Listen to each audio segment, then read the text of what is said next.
Boa noite a todos. Boa noite. Sejam todos bem-vindos à Câmara Municipal de Matias Barbosa. É com muita alegria que eu recebo cada um de vocês na Câmara Municipal de Matias Barbosa para o nosso movimento de combate às drogas do Legislativo. Quero agradecer a presença de todos os convidados, autoridades, servidores, representantes da Fazenda da Esperança, ao Dr. Valdilei, familiares de toda a comunidade que aceitou o nosso convite para refletir sobre um tema tão importante. O combate às drogas vai muito além da repressão. Ela passa pela prevenção, pela informação, pelo fortalecimento dos vínculos familiares, pelo acolhimento e pela valorização da vida. É por acreditar que o Poder Legislativo também tem esse papel de promover debates e aproximar a população de assuntos que fazem a diferença no dia a dia que realizamos esse evento. Desejo que essa noite seja de muito aprendizado, reflexão e esperança para todos nós. Sejam todos muito bem-vindos e tenhamos um excelente evento. Obrigada.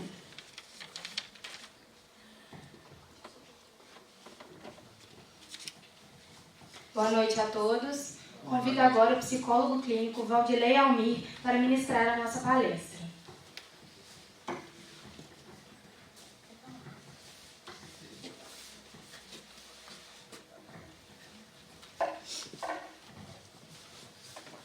Boa noite, pessoal. Boa noite. Bom, acredito que alguns aqui já me conhecem, né, de algumas outras palestras, mas para quem não me conhece, meu nome é Valdilei Almir, sou psicólogo aqui em Matias Barbosa, Juiz de Fora e região.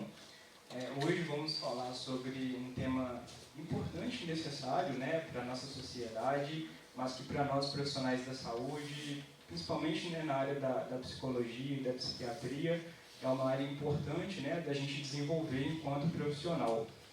E aí hoje o nosso tema é sobre trabalhando vínculos, habilidades sociais. Bom, antes de iniciarmos então, né, o nosso tema, eu gostaria de agradecer a oportunidade de sempre, né, a Rayane, o pessoal da Câmara, a Soninha, pelo convite, por sempre acreditar, né, na psicologia, na importância dessa área, né, para toda a sociedade. Então fico muito agradecido pelo convite, tá bom? É sempre muito bom isso aqui, falando sobre saúde mental e os cuidados da mente. Bom, então eu começo, né, me apresentando. Eu tenho formação aí na psicologia clínica, com especialização em terapia cognitivo-comportamental, com ênfase nos transtornos de ansiedade e depressão. Participo de alguns projetos sociais, inclusive um deles na Universidade Federal de Juiz de Fora, que é o projeto Um Aperto de Mama, alguém já conhece, já ouviu falar? É um projeto voltado, né, ao câncer de mama, e a gente atua nas UBSs de Juiz de Fora com as mulheres vulneráveis, né, a esse tipo de patologia, de diagnóstico, com os estudantes de medicina da Federal. E o outro projeto que eu participo, né, que inclusive não está mencionado ali também, é o projeto Singularmente, que é um projeto que foi idealizado por uma das profissionais psicólogas, né, que sentiu a necessidade de falar sobre saúde mental no período da pandemia, que foi um período muito complexo e necessário, e dando abertura e oportunidade para as pessoas que, de alguma forma, não tinham a possibilidade de arcar com um atendimento psicológico. Então, a partir desse projeto, a gente iniciou ali algumas lives, alguns materiais e conteúdos, né, psicoeducativos para orientar essas famílias e essas mulheres e as pessoas de forma geral na sociedade, principalmente naquele período ali de 2020, que foi um período bem crucial, né, e importante para a nossa sociedade. Bom, e por último, não menos importante, a elaboração, né, de alguns projetos de pesquisa que eu faço parte e que tem me surtido, né, muitos resultados até positivos na minha trajetória com relação à área da neurociência e do comportamento humano. Bom, então eu começo aí, né? O que é habilidade social? Habilidade social são um conjunto de comportamentos verbais e não verbais que utilizamos para interagir de forma adequada com outras pessoas. Nada mais é da forma como nos se relacionamos na sociedade.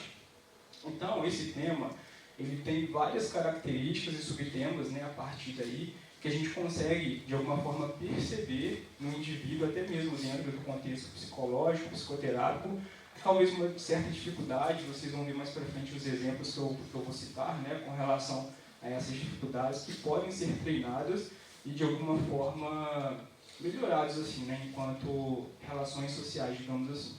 Então a primeira é a comunicação. E aí eu faço aqui até um questionamento. Vocês já escutaram, já viram alguma pessoa que precisamente não fez alguma especialização, algum estudo, mas que consegue se comunicar, verbalizar muito bem, consegue ter transparência na fala? Vocês conhecem alguma pessoa assim que, nossa, fulano conversa tão bem, ele se comunica tão bem, e nunca fez uma formação, mas ele consegue ter essa proatividade, tanto nas redes sociais ou fora das redes sociais, eles conseguem comunicar de forma com clareza e de forma objetiva. Alguém já se deparou com alguma pessoa assim? Que tem até poucos estudos mesmo, né, mas que de alguma forma consegue se expressar muito bem. Digamos que essas pessoas, elas têm boas comunicações e elas têm habilidade social nessa parte, tá? Então, necessariamente, elas não precisam de uma formação, mas elas têm um dom.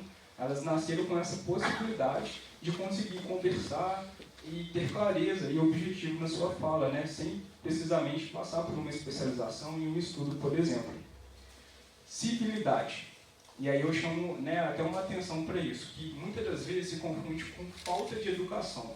Às vezes você vai num lugar, num ambiente, as pessoas mal te cumprimentam, né? Dá um bom dia, uma boa tarde, ou às vezes agradece por alguma situação que foi realizada, ou um elogio mesmo. Tem pessoas que são assim, né? Às vezes a gente passa, dá um bom dia, uma boa tarde. Então, digamos que essas pessoas, elas têm dificuldade com relação a isso. A dizer um obrigado, um bom dia, uma boa tarde, respeitar os mais velhos, digamos assim, né? Tipo, ceder um espaço para sentar no ônibus, no transporte. Então, é uma pessoa que talvez tenha uma dificuldade das habilidades sociais na parte da civilização. Bom, a assertividade, ela está mais ligada na parte, assim, dos objetivos, né, com sucesso, digamos assim. Então, as pessoas que, de alguma forma, têm dificuldade nessa área são aquelas pessoas que, às vezes, trabalham dentro de uma empresa e que, muitas das vezes, não conseguem ser assertivo naquele resultado que ela tem que obter. Então, o chefe chega para ela e fala, olha, eu preciso desse relatório nessa semana, que você desenvolve para mim todos os dados necessários que eu preciso para executar aqui, e você tem um prazo para me entregar. Você tem que ser assertivo nisso. E as pessoas, de alguma forma, têm dificuldade de trazer esse resultado. Elas trabalham dentro de uma organização, de uma empresa, e elas não conseguem concluir o resultado.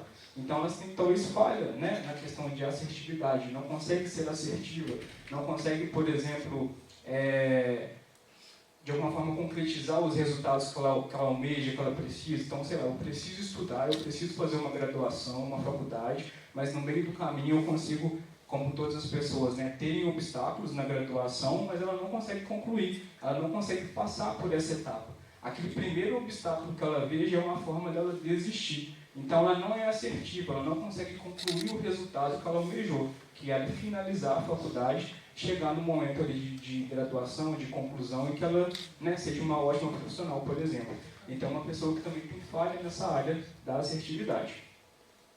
Empatia é uma outra questão que é super importante. Se colocar no lugar do outro, né? Tanto na questão dos sentimentos, das emoções, do comportamento, e é o que muitas das vezes falta na sociedade. Se colocar, ter empatia pelo próximo. Um exemplo muito bom que a gente viu esse ano, né, infelizmente, foi com as enchentes no início do ano.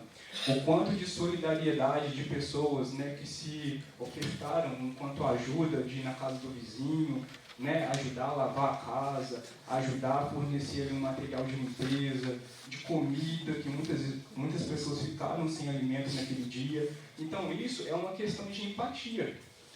É você ter empatia com o próximo. De alguma forma é você se importar com a necessidade do outro, e aquilo dói no seu coração. E você fala assim, a mesma situação, a mesma dor que ele esteja passando, é o que eu posso vivenciar também. Então por que não ajudar? Por que não estender a mão e não orientar essas famílias, essas pessoas, por exemplo? Então, um clássico exemplo de empatia é essa, né? A gente perceber na realidade, com a dor do outro, o quanto que aquele sofrimento é tão grande que pode nos afetar também. E aí, ó, aqui a gente tem a situação que é expressar sentimentos positivos no consultório. A gente consegue perceber muito, né, nas demandas de, eu não consigo, né, pensar coisas positivas. A minha mente geralmente é só pensamentos negativos, de derrota, de sofrimento, de falha. E aí a gente vai perceber que está muito ligado aos traumas, às necessidades da infância que talvez não foram bem cuidadas e que de repente vai afetar esse indivíduo a médio e longo prazo. Então a gente tem que trabalhar muito mais, treinar essa pessoa, fazer toda uma modificação ali cognitiva para que ela entenda que ela também tem pensamentos positivos. Aliás, ela tem situações positivas que ela pode exercer ali um sentimento positivo. Seja ela nessa condição de ajudar alguém numa questão de empatia, ou às vezes de ajudar o vizinho, o próximo, numa condição que talvez ela não imagina que seja algo positivo, mas que na realidade dela, na vida dela, ela só acha que ela só é uma pessoa derrotada. Ela é uma pessoa que não consegue lidar com as questões, que no trabalho ela é um fracasso, no relacionamento ela é um fracasso, na sociedade ela é um fracasso, e na verdade não é assim. Se a gente for conversar e analisar todo o sentido da vida dela, ela fez algo de bom nessa vida, né? Então acho que é importante a gente sempre frisar isso com o paciente, trazer esse tipo de situação para ele entender que em algum momento da vida ele foi importante.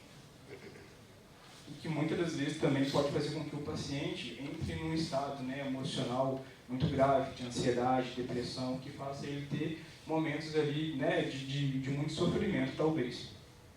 Por último aqui, e não menos importante, é a questão do trabalho. Talvez vocês também já devem ter vivenciado ou visto alguma pessoa passando por isso, de ter oportunidades na vida e não conseguir executar, que está muito ligado àquelas questões de chefia, gerenciamento. Então, sei lá, às vezes eu sou promovido na empresa, eu entro lá como um funcionário, né, uma pessoa de um cargo mais baixo, e de repente, talvez pela pontualidade no meu trabalho, pela forma como que eu me comunico, que eu respeito as pessoas, eu fui promovido. Mas aí essa promoção ela chegou num cargo mais alto ali, digamos, né, de supervisão, coordenação, gerência, mas aí quando eu me deparo com aquela realidade, com aquela situação, aquilo me trava, e eu não consigo desenvolver. E a partir dali a gente pode ter vários problemas, como o burnout mesmo, né, que é um dos transtornos que mais afeta o meio corporativo, né, das empresas, que faz com que a maioria das pessoas se afastem do trabalho. E aí, por quê? Porque se deparou com uma responsabilidade muito grande? Pode ser. Porque ela entrou em um cargo mais baixo, de repente ela foi sendo promovida, ou pelo tempo de trabalho, pela forma dela se comportar, e quando ela chega num cargo, né, mais alto, de muito mais responsabilidade, ela não consegue dar conta. E aí o que acontece? Vem o medo, vem as emoções negativas, os pensamentos negativos e o adoecimento, fazendo com que essa pessoa se recolha e saia desse cargo, não consiga executar, não consiga denominar tarefas, não consegue de alguma forma liderar, né, ser proativo naquilo que foi determinado para ela, e ela consegue o quê? Se camuflar ali e sair, se recuar. E muitas das vezes até se adoece a ponto de nunca mais querer voltar a ter uma experiência dessa na vida, de ter um cargo, de ter um posicionamento, tanto social ou não, né? Então, talvez alguém já tenha deparado com alguém que, assim, talvez na família, com os amigos, eu preferi não continuar naquela empresa, porque eu acho que a responsabilidade era muito alta para mim.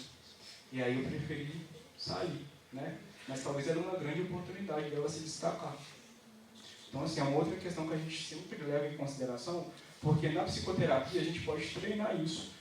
É claro que, na grande maioria das vezes, a gente não saiba tudo, a gente não nasce sabendo tudo, né? A gente vai aprimorando ao longo do tempo. Então, assim, a psicoterapia, muitas pessoas pensam assim, é só pra gente doida, é só pra gente ter um transtorno. Mas não, nessa condição aqui, essa pessoa que foi promovida e que tem uma dificuldade ali de gerenciar, de supervisionar e que foi colocado para ela pode treinar isso em psicoterapia, buscar se aprimorar, para ela não ter esse sofrimento no trabalho. Entende?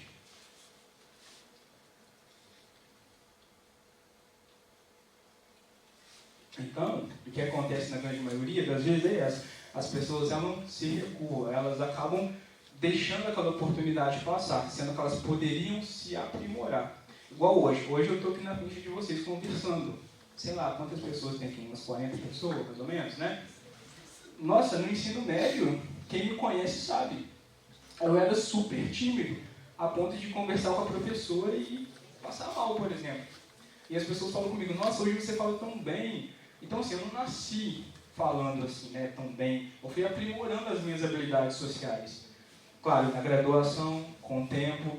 Então, assim, eu já tive públicos muito maiores que esse também, de forma tanto online quanto presencial. Mas quando eu me deparei com aquilo, eu falei assim, gente, antes eu não conversava nem com 2 pessoas, apresentar trabalho na turma, era uma coisa assim, que se deixava eu faltava. Eu fazia a minha parte de forma excelente ali para, né, olha, se você quiser, eu faço todo o trabalho e vocês apresentam porque eu não vou. E olha as oportunidades que eu deixei passar. Hoje eu me arrependo, porque poderia ser uma experiência que eu teria hoje, assim, até mesmo de memória, de pensamento daquela época, né? E eu não tenho, porque eu era muito tímido. Mas, claro, que na minha época não tinha oportunidades como agora, de fazer uma psicoterapia de forma mais acessível aqui no município, né? Era tudo muito mais complicado, a cidade evoluiu bastante, hoje a cada esquina a gente vê um profissional de psicologia. Na minha época era muito difícil mesmo, assim, né? Eu sou de 91, tenho 34 anos, então, assim, era nas escolas, mas às vezes tinha, não tinha, era muita demanda como tem hoje, porque relações, né, sociais, pessoas, então sempre tem demandas, né, então assim, era complicado de fazer uma psicoterapia. Sou de família humilde, né, então assim, é complicado mesmo pagar, né, hoje um valor particular, né, para fazer uma psicoterapia ali, pelo menos 12, 13, 15 sessões, que é o básico, né, para a gente entender todo o histórico do ser humano, tá? Então, assim, as oportunidades, né, a gente sempre fala para olhar isso. E hoje, se a gente tem oportunidade de melhorar, por que não? A gente tem, né, no CAPS, que é um trabalho que eles fazem lá super positivo, né, nas oficinas, nas escolas, alguns profissionais, nos PSFs, né? Então, assim, hoje o recurso está muito maior. E dá para a gente conseguir melhorar essa parte aí nossa. E os estudantes aqui, né, com certeza hoje, podem ver essa experiência minha para que não passem por isso e que consigam modificar isso aqui para frente. Bom, a gente não pode esquecer também de citar os 3 pilares importantes da questão das habilidades sociais. A primeira é a inteligência emocional, que é a capacidade de você lidar com os seus problemas, com os seus sentimentos, com os seus comportamentos e, de alguma forma, também lidar com o problema dos outros, com as frustrações, com os conflitos. A segunda, que é as habilidades interpessoais, que é também você lidar com as frustrações e os problemas do outro, lidar com essa questão, né, do contexto social, das relações. Por último, que não menos importante, as habilidades intrapessoais, que no caso está mais ligado ao eu, né? Como que eu vejo esse mundo, como que eu me relaciono, como que as minhas emoções, como que eu gerencio o meu estresse, as minhas frustrações, para que eu não me depare com o outro de uma forma negativa. Então, sei lá, às vezes eu não estou bem e eu não posso descontar em você. Só porque eu tenho um problema financeiro, um problema no relacionamento, um problema, sei lá, no trabalho, aí a primeira pessoa que eu vejo, eu vou lá e desconto nela, dou uma resposta, ou posso até agredi-la fisicamente. Né? Então está muito ligado a essa parte das relações intrapessoais, que está muito ligado ao eu, às minhas questões, às minhas dificuldades que eu não posso perpassar para o outro. Bom, e aí só para a gente entender, inteligência emocional se caracteriza pela capacidade, então, né, de reconhecer, compreender e gerenciar as próprias emoções, além de entender os problemas do outro. Então, aquela clássica situação, você tem um problema financeiro, um problema de relacionamento, um problema, sei lá, né? E aí você está no trabalho, você se depara com a sua colega de trabalho ou com o seu colega de trabalho que também tem os mesmos problemas. Então, é você saber lidar com os seus e orientar ela, ajudar ela também, talvez, passar por essa vivência juntos de forma mais leve e positiva. E aí, nas habilidades interpessoais, a gente tem como exemplo iniciar e manter boas conversas. Tem pessoas que têm dificuldade nisso, de abordar, né, de às vezes a gente escuta muito, nossa, eu tive vergonha de parar para perguntar a hora. Uma coisa simples, né? Mas por que você teve vergonha? Por que isso te travou? Manter uma conversa, né? Ah, eu conheci uma pessoa, mas de repente esfriou. Então por quê? Será que não teve diálogo, não teve, né, abordagem ali de um tema legal para conversar? O que aconteceu? Alguma coisa aconteceu, tanto da parte de lá quanto, né, daqui, para que essa conversa esfriasse. Então, pessoas que têm dificuldade nisso, né, de iniciar e manter E essa conversa ia além. Ouvir e falar, dar opiniões, essa é a parte do psicólogo, né? A gente tem que saber conversar, mas a gente tem que aprender a ouvir também, que é o que mais a gente faz no consultório. Aí quando eu falei que os psicólogos, os psiquiatras, na graduação precisam, né, trabalhar as habilidades sociais e podem ser treinadas, é isso. Porque a gente imagina, se a gente só fala e não escuta o paciente, se a gente inicia uma conversa e a gente não consegue dar continuidade, que terapia é essa? Ela não vai ser concretizada de forma, né, com sucesso, para ajudar o paciente ali nas suas demandas, porque o profissional tem falha, tem dificuldade, então ele tem que buscar se aprimorar nisso também. Terceiro, dar e receber elogios. Quem é que consegue de alguma forma, né, assim, dar os elogios nas datas? Tem pessoas que têm dificuldade, tipo Natal, Ano Novo, né, dar um abraço, Dia das Mães. Quem tem dificuldade? Essa parte eu não tenho não. Mas assim, às vezes a gente fala da gente é difícil, mas você acho que é tão bom quando a pessoa faz um trabalho, faz uma coisa, você elogia ela. Eu acho que isso aí engrandece a pessoa. Eu acho que se você valorizar o que a pessoa faz, é tão bonito. Às vezes quando as meninas fazem as coisas, mas está tão bonito, mas é verdade. Né? Eu acho que isso é importante para a pessoa. Né? Valorizar o que ela faz. Mas você reconhece que nem sempre é assim? Às vezes tem pessoas que olham e falam, ah, foi o mínimo que ela fez, né? Foi obrigação, não é obrigação. Acho que ela fez aquilo com carinho. Igual eu passei, eu fui lá na escola do CIP, eu vou fazer a festa lá amanhã, as meninas estavam lá trabalhando. Tá ficando tão lindo o CIP, falei com essa quadrilhona e com a Rita, nossa Rita, como tá bonito o trabalho que vocês estão fazendo aqui para amanhã para receber as crianças. Estão agora as duas trabalhando lá, fazendo, né, arrumando a escola, quem é da escola lá, tá tão bonita a escola, tanta criatividade. Eu falei, coração, não joga fora não, que a gente vai ter festa na comunidade no mês que vem, nós queremos usar o material, porque realmente é bonito o que elas estão fazendo. Né? E tem essas coisas, mesmo que a Câmara também, quando as meninas preparam as coisas, né, a Rayane preparam as coisas aqui, e fica tão bonito, a gente fala assim, não, é a criatividade que a pessoa tem, não só elas, como outras também. Então, eu acho que é importante as pessoas receberem elogios, o mesmo que seja, aquilo valoriza ela. É o que você trouxe, é o que faz com que a pessoa até continue nessa caminhada, né? Então, assim, receber um elogio, igual uma criança às vezes, né? Muitas das vezes a criança ela tem uma habilidade, né? Ela consegue se destacar de uma outra, mas aí se o adulto não reconhece isso, aquilo ali pode ser acobertado. Então, sei lá, uma criança que tem uma habilidade para música, aí o pai e a mãe não valorizam, acaba que aquilo ali fica cobertado. E a criança poderia ser um músico, um artista, assim, né, uma questão extraordinária, mas ela não foi, talvez, elogiada para ela continuar naquilo. Então é uma questão muito grave, muito séria, né? Quando você não percebe, não entra naquela condição de, olha, o seu resultado foi bom, parabéns, continue assim. Porque a gente não tem coisa que a gente não tem habilidade para aquilo, a gente não tem dom para aquilo. Aí tem que ser treinado. Tem o dom, né? Tem outros dons que eu acho que vale a pena a gente elogiar. Claro, com certeza. É aquilo que eu falei no início. Tem pessoas que já nascem com aquele dom da comunicação, de ser empático, né? De reconhecer os próprios problemas, mas tem pessoas que não. Tem pessoas que às vezes precisam melhorar isso. Aí a gente, muitas das vezes, recebe o feedback. Olha, poxa vida, o fulano passou e falou um bom dia, você nem respondeu. Aí você começa a falar, realmente, né? Acho que falhei aqui. Aí da outra situação a mesma coisa, nossa, você nem agradeceu por aquilo que ele fez para você, ou seja, você tem uma falha na questão, né, de agradecimento, de civilidade.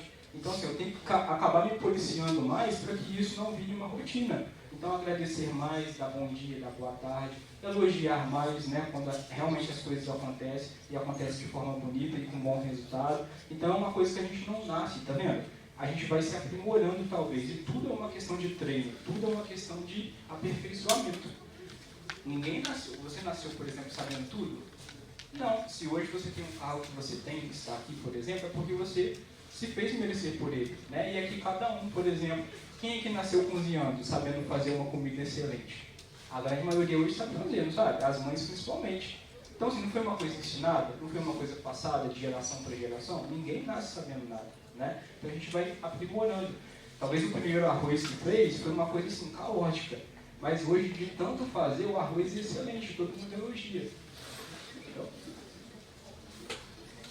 E por último aqui também, a questão de dar e receber críticas, que esse é um outro ponto importante, que é uma das falhas também que acontece E aí, se você não dá o feedback, a pessoa não vai saber se está bom, se está ruim, né? Então, assim, a questão de reconhecer isso. E a psicoterapia tem muito disso. Então, quando às vezes o paciente traz uma situação, a gente...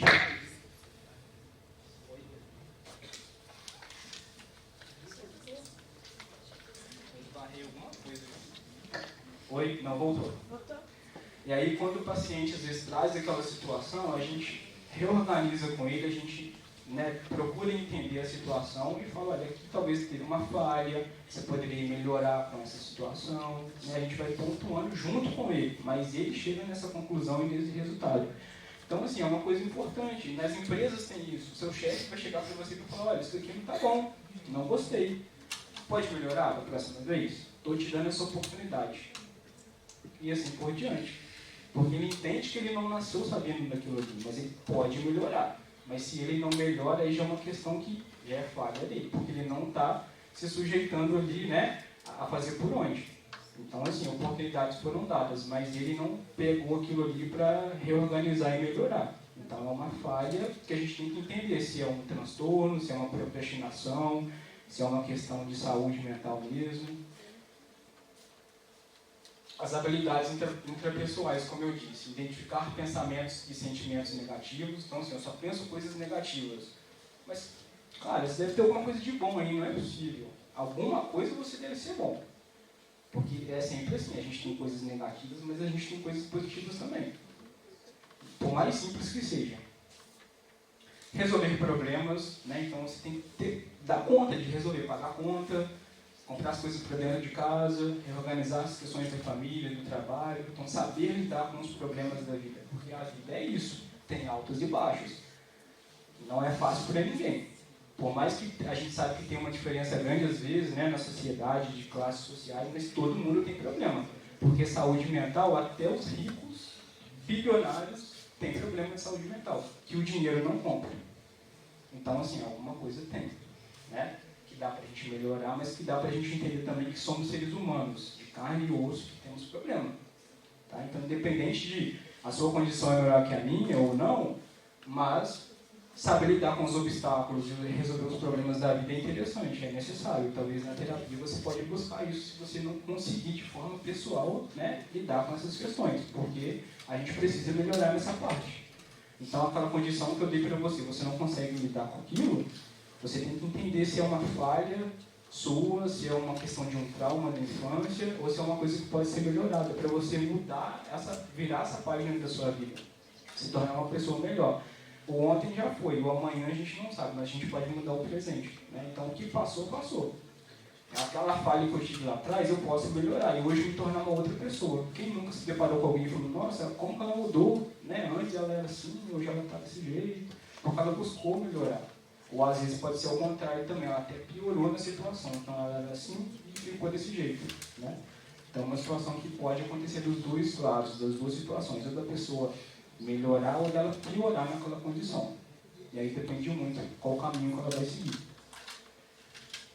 Controle da raiva, que está ligado à parte das emoções, né? Então ali eu trouxe até um modelo dos exemplos das emoções, mas lidar com a raiva, gente, porque isso também pode ser caracterizado por uma questão de um transtorno, né? Bipolaridade, borderline, né? E assim, que é uma coisa que a pessoa não consegue controlar. Imagina, eu estou com raiva, eu estou com uma fúria aqui, eu saio batendo em todo mundo. Ou como a gente vê em muitos dos casos, pega uma metralhadora e sai matando todo mundo. Olha só. É descontrole mesmo, né? É um descontrole psíquico, é uma coisa, né, um distúrbio mental. Mas, que a gente tem que entender, se isso está ligado a um bullying, se está ligado a um trauma, e eu me revoltei ao longo da minha vida toda para chegar naquele dia e fazer isso. Como a gente já viu em vários casos. Isso é cultural, isso é uma questão que acontece aqui, já aconteceu aqui no Brasil, já aconteceu nos Estados Unidos e vários outros lugares. Escolas sendo invadidas, né, por pessoas armadas, matando crianças inocentes. Então, que raiva é essa? Eu tenho que controlar essa raiva. O outro, lembra, não tem culpa da minha raiva. Eu tenho que saber lidar com ela. Eu não posso sair daqui descontando os meus problemas no outro que não tem nada a ver. Entende? Então, assim, essa questão, saber lidar com as emoções, principalmente o controle da raiva, para entender se isso é um transtorno ou uma questão situacional. lidar com a ansiedade. Quem hoje não é ansioso? Todo mundo é ansioso, né? A ansiedade, enquanto você tiver vida, ela vai estar ali com você. Claro que em alguns momentos mais baixos, mais altos, né? Assim, vai ter momentos que você vai ter uma insônia, vai estar ansioso para fazer uma prova, apresentar um trabalho, começar uma entrevista de emprego, mas depois passa. E aquelas pessoas que talvez tenham aquela ansiedade, que estão ali todos os dias batendo na porta. Não consegue comer, não consegue dormir, não consegue trabalhar, é só medicamento. Então, saber lidar com a ansiedade. A gente tem que saber lidar com ela. Porque é o que eu falei, ela vai estar ali. Enquanto a gente tiver vida. Pode ser que os seus 90, 80, 10 anos, ela vai estar lá. Né? Só que de uma forma mais tranquila ou complexa. Bom, aqui eu trouxe a roda das emoções, que é o que eu trabalho muito no consultório com os pacientes. Aqui, ó, são as emoções básicas, né, que é o que a gente talvez consegue mais ter clareza. Por exemplo, raiva, tristeza, surpresa, alegria, amor, medo. Mas a gente tem as ramificações dessas raivas, ó, dessas emoções. E aí, por exemplo, eu vou pegar o exemplo da raiva, que foi o que eu citei.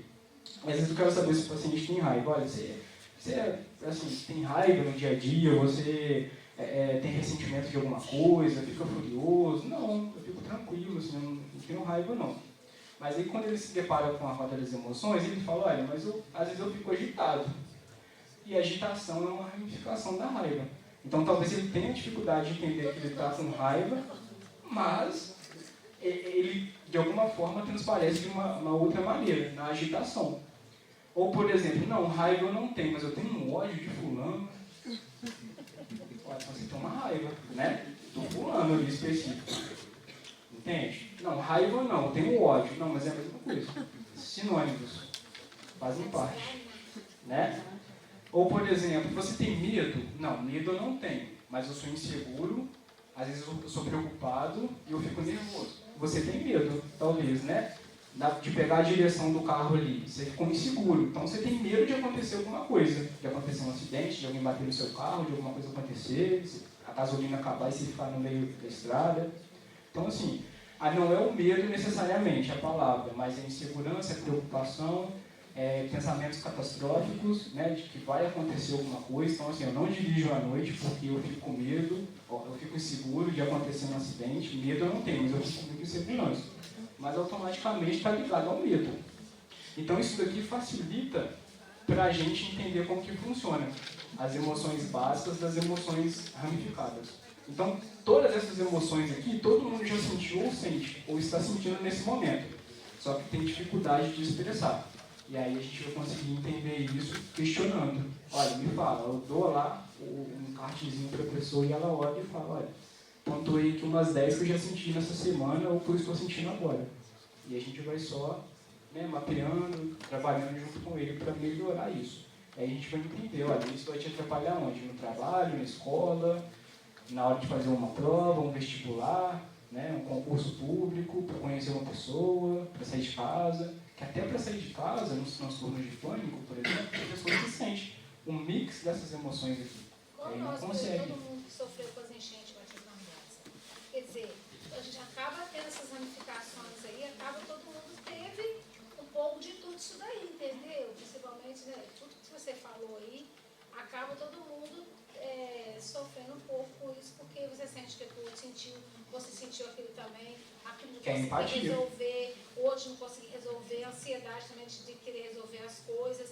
Bom, a gente está vivendo um momento, né, desses auxílios aí que não aconteceu, as pessoas, pobre não chegou, a pessoa precisa, então tudo isso gera tudo isso daí, gera medo, gera raiva, gera tristeza, tudo isso daí, porque também o quê? Em confronto com o outro e com você também. Acho que todo mundo tem um pouco de tudo isso daí, eu acho. Né? Claro, com certeza. E assim, aquela insegurança, será que vai acontecer de novo? Será que eu posso comprar um móvel lá que eu perdi? Porque e se daqui 4, 5, 6 meses acontecer de novo? Né? Então, assim, justamente, tem gente que está considerando de novo. Ó, você tem que fazer isso assim, mais alto, porque e se acontecer, quiser a pessoa, aquilo não aconteceu, mas porque justamente o medo, a ansiedade, a angústia, ter acontecido tudo aquilo de novo, com todo mundo, gera medo, gera esse transtorno, como você falou, gera essa raiva, gera tudo. Todo mundo acho que sentiu isso tudo, ele está sentindo. Então, é o que eu falei. Assim, é uma questão que foi especificamente na área de risco ali, mas a cidade toda se comoveu e se sensibilizou e passou pelas mesmas situações. Então, assim, quem perdeu, quem teve a casa atingida, ok, mas quem não teve, sentiu a dor do outro ali, né? Então, assim, acho que essa solidariedade veio para isso. E está muito ligado nesse mix de emoções, né? Então, assim, tudo isso daqui é o que a gente sentiu no dia aqui do município, as pessoas, mesmo que foram afetadas ou não foram afetadas, né? E isso que fica para daqui do futuro, né? A gente não sabe se isso vai voltar a acontecer ou não, mas qual que é o nosso papel aqui? Aí fica uma coisa importante que eu acredito que vale para daqui para frente, principalmente os jovens, cuidar do meio ambiente. Porque as mudanças climáticas, se estão acontecendo isso, é por conta de um cuidado que talvez falhou da nossa parte, vocês concordam? Então, assim, evitar jogar papel na rua, né? Evitar talvez o desperdício, água, sabe, desmatamento, tudo isso que implica num resultado como esse. Então, talvez isso que a gente teve foi uma resposta porque a gente não fez há 15, 20 anos lá atrás, que na época de que eu estudava, eu lembro dos professores falando, vamos cuidar do ambiente, o aquecimento global. O que a gente está vivenciando hoje no município, que é uma coisa que a gente nunca tinha visto? Não é? Então, a gente tem que pensar no futuro. E o que a gente pode fazer daqui para frente? Melhorar isso. Melhorar a nossa casa. Porque a nossa casa não é só a nossa casa especificamente, mas todo o trajeto que a gente faz. É o nosso trabalho, cuidar do nosso ambiente de trabalho, da escola, né? Manter a escola limpa, organizada, os alunos, né? Para que possam aproveitar os livros, os materiais. A cidade, evitar a cidade, né? Acabar com a cidade mesmo, né? Assim, com relação a jogar lixo na rua, essas coisas que a gente sabe que é uma coisa que, infelizmente, vai atrapalhar os rios, né? A questão da natureza. Então, assim, é um papel que a gente deveria ter mais cuidado, já que você abriu essa oportunidade para a gente falar disso, né? Para o futuro, para que isso não volte a acontecer e a gente não sofra com isso daqui, ó, com todas essas emoções negativas. Bom, e a gente não pode esquecer de citar aqui a psicologia social, que é uma disciplina da psicologia que a gente estuda as habilidades sociais. Então, como eu falei, todo psicólogo, todo profissional de saúde mental, psiquiatra, todo profissional da saúde precisa, né, desenvolver as habilidades sociais que eu citei ali, para lidar com o próximo nessa linha de frente, tá bom? No finalzinho eu vou abrir para perguntas, pode perguntar, tá bom? Bom, e aí, como a psicoterapia, como eu disse, né, ajuda e auxilia os pacientes nas habilidades sociais. Então, é aquilo que eu falei, às vezes a pessoa que tem o dom lá na comunicação, e ela tem um dom na empatia, mas ela tem uma falha na civilidade. Ou às vezes ela tem uma falha na questão do trabalho, da gerência, né, das competências, da responsabilidade. Então, ela não é boa em tudo, ela é boa em partes. Então, naquilo que ela quer melhorar, ela pode buscar isso, né, buscando ali as relações, né, de vivência dela, dos traumas, das dificuldades de infância, de adolescência, jovem e adulto, para tentar melhorar essa parte. Mas tem pessoas também que não sabem, que não têm nada das habilidades sociais. Eu não sou bom na comunicação, eu não sou uma pessoa empática, eu tenho problemas e dificuldades nos pensamentos negativos, tenho dificuldades no trabalho, tenho problema de civilização, eu entro no ônibus, do jeito que eu entro, eu não olho para ninguém, não dou bom dia, não dou boa tarde, não ofereço lugar para ninguém, não sou assim, agradável com as pessoas. Então, assim, você tem falha nas habilidades sociais. Não quer dizer que você é uma pessoa ruim, novamente falando. Você não é ruim, você não é mal educado, mas talvez você não foi treinado a isso. Talvez, né, os seus pais, os seus responsáveis não te educaram nessa parte, né? Não treinaram você nisso. Tem a ver com a educação também. Mas a pessoa ela tem até um bom coração, mas ela não consegue transparecer isso. Tá? Então é uma dificuldade que ela tem, que ela pode melhorar buscando ajuda psicológica, ajuda, né, profissional. E aí, só para a gente entender mais ou menos, ó, os fatores que colaboram para essa falha nas habilidades sociais. Como eu disse, o bullying e a rejeição na infância. Então, assim, se você é uma criança, né, que foi muito rejeitado, que teve uma questão de bullying, né, na escola, por exemplo, é uma pessoa que vai ter dificuldade de lidar com as relações sociais, com o próximo, né? Então é complicado isso. Se você é uma pessoa insegura, você também vai ter dificuldade, né, de lidar com isso, por exemplo, no ambiente corporativo, no trabalho. Traumas emocionais, como eu falei, né, na infância, se você teve trauma ali, né, na sua infância e aquilo não foi muito bem trabalhado, isso lá na frente, enquanto adulto, enquanto ser humano, você pode ter dificuldades de lidar com aquilo, de saber contornar aquela situação. transtorno de ansiedade social, que aí já é um transtorno, a pessoa tem uma dificuldade ali, né? Ela precisa trabalhar isso, psicoterapia e medicamentos, mas que vai, de alguma forma, afetar as habilidades sociais dela. Então, é aquilo que eu falei, ela tem receio de sair de casa, receio de encontrar pessoas, de estar em um local como esse, público, com movimentos de pessoas, isso incomoda elas. E elas acabam se reprimindo, se recuando e, no caso, não tendo as oportunidades que eu citei anteriormente. Então, ela acaba sendo um ser humano que ela não desenvolve, que ela tem dificuldades nas relações sociais. E, por último, não menos importante, o transtorno do espectro autista. Todo autista tem dificuldade na relação de comunicação, saber ouvir, regras, né? Então, nas escolas, a gente percebe muito. Ele não consegue acompanhar as regras da escola.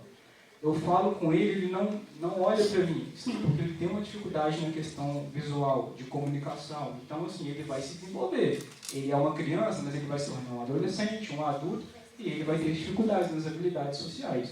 Então, é um ponto que a gente chama atenção para já começar a trabalhar isso desde criança, para não deixar isso lá na frente virar um problema maior para esse adulto, para esse adolescente. Bom, e aqui, só para encerrar, eu queria fazer uns mitos e verdades para vocês me trazer assim, enquanto o que vocês entenderam da fala de hoje. E aí, a primeira frase é: compreender e compartilhar dos sentimentos de outras pessoas é uma das habilidades sociais? O que vocês acham? Sim ou não? Isso, então assim, é verdade, porque aqui está ligado na parte da empatia. É você compreender e compartilhar dos seus sentimentos e dos sentimentos do outro. É uma habilidade, é um tipo de habilidade. Ser extrovertido significa ter boas habilidades sociais? Porque a pessoa ela pode se comunicar super bem e falar muito, mas ela não sabe ouvir.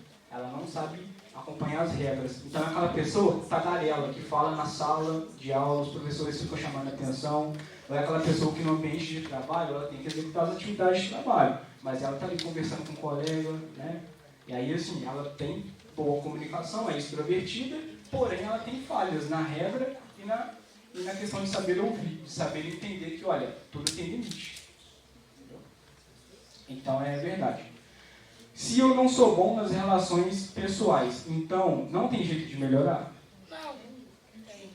Quer dizer, não que tem. Não que tem. Tem jeito de melhorar, então isso é um mito, né? Então, assim, por mais que eu falei, eu não sou bom nas relações de amizade, relacionamento, mas eu posso melhorar isso, né? Então, assim, eu sou mais introspectivo, eu tenho vergonha, então, assim, claro, uma pessoa tímida, ela talvez não vai deixar de ser tímida.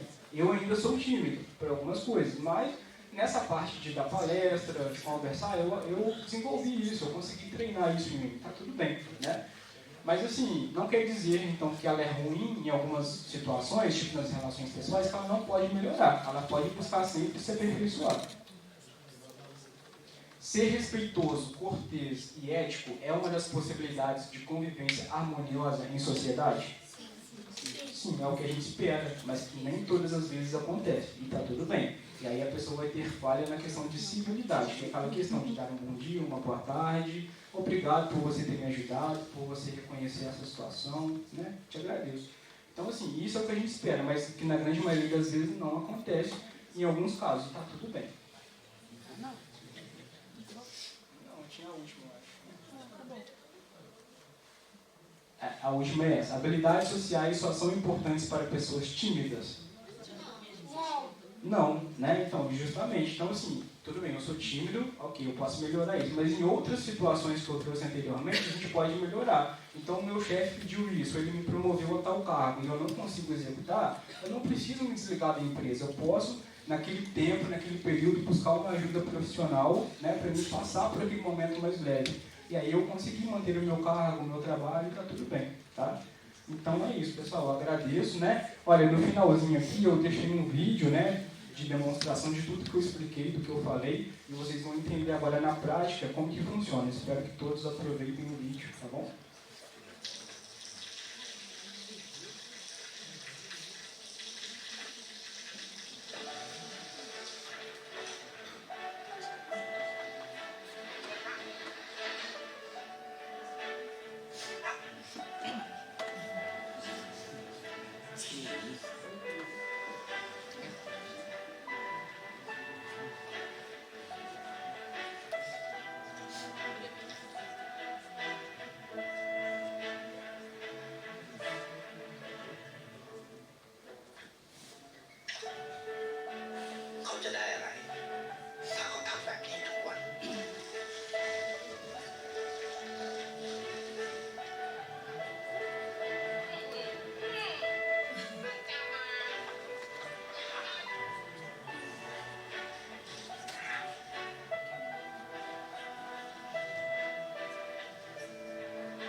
จะไม่ได้อะไรเลย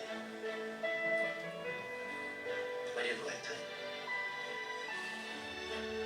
ไม่ได้ออกทีวีไม่มีใครรู้จักไม่ได้มีชื่อเสียงที่มากขึ้น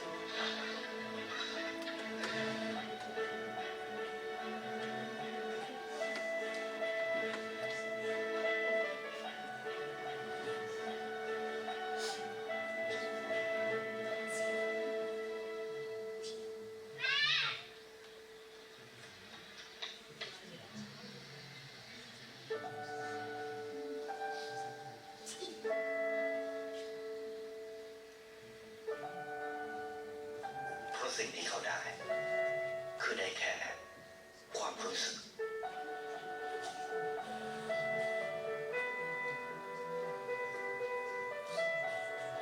ได้เห็นความสุข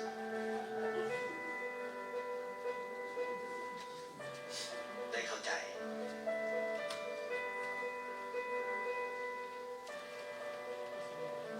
ได้ความรัก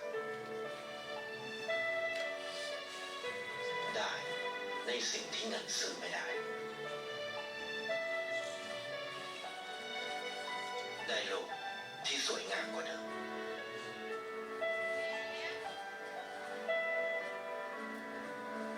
ในชีวิตคุณอะไรคือสิ่งที่คุณต้องการมากที่สุด Ou seja, gentileza gera gentileza. Parece pouco, mas aquilo que ele fez transformou a vida da garotinha na questão de estudo, a plantinha que estava morrendo, né, revigorou, o cachorrinho que estava sempre do lado dele, a senhora para atravessar a rua com o que ela estava lhe vendendo. Então, assim, é coisa simples, né, que não vai atrapalhar a vida de ninguém se todo mundo ser um pouquinho grato e um pouquinho mais empático com o outro. Acho que a gente consegue fazer um mundo melhor, que é o que a gente quer. Obrigado, pessoal.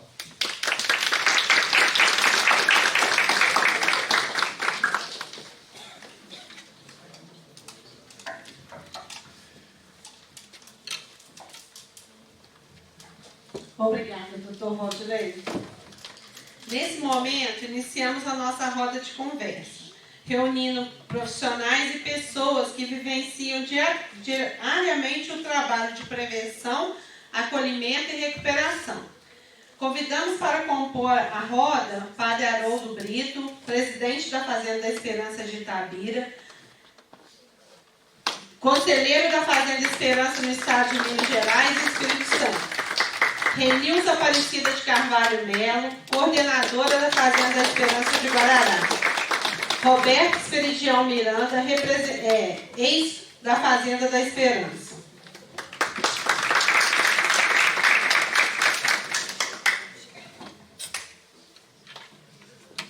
Bom, pessoal, então agora a gente vai conversar, fazer uma roda de conversa, né, sobre o assunto combate às drogas, tá bom? Como eu disse, no finalzinho a gente pode abrir para algumas dúvidas, tanto da primeira palestra quanto dessa roda de conversa. E agora a gente inicia, então, com, pode ser o Roberto, né, com relação à vivência, à situação, tudo bem?